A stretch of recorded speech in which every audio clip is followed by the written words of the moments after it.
fact that these gang members are now out of there, that's just made the whole place much safer, the whole neighborhood. Because this apartment building where this gang member was doing business was also across the street from a school. Look at this, there were actually 4 different raids that all took place simultaneously right away. And notice where these raids are happening. They're happening in the Bronx. They're not happening in the rich neighborhoods like Soho or the West Village where the elites live. And when you've got a sanctuary city, which is supposed to keep immigrants safe, yet ICE has to come in and do its heaviest lifting in neighborhoods predominantly made up of immigrants, you know you've got a problem. And that problem is that sanctuary city policies aren't doing a thing to keep the very people they're designed for safe. Especially when this Trende Aragua group specializes in human exploitation. That's their thing, and they see all of the people around them as potential human capital that can benefit their gang in some manner. We did encounter and incarcerate a Trende Aragua member, one of the ringleaders. He had warrants out for his arrest in Colorado, and this ringleader had just tried to buy some grenades.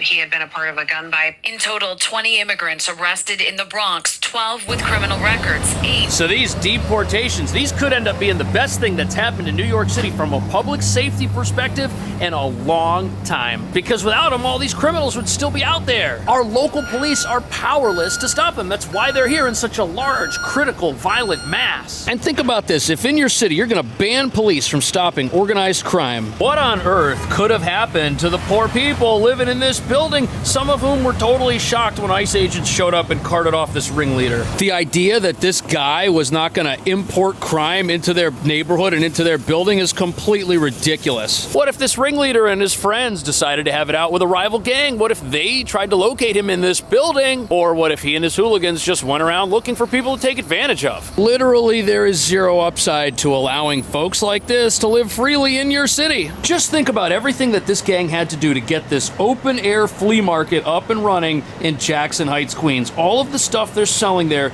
is stolen. That's going to require foot soldiers to go and get these things. And then they're going to need people to stand out on the street all day and sell it for them. This isn't something these ringleaders are up to. They got bigger fish to fry. And here, residents of Queens are walking by, literally stepping over the remnants of their neighborhood as it falls apart. But even though these ICE raids are going to get dangerous criminals and gang members off of our streets, the local activist crowd, they want them to stop immediately because these raids are going to take away their power.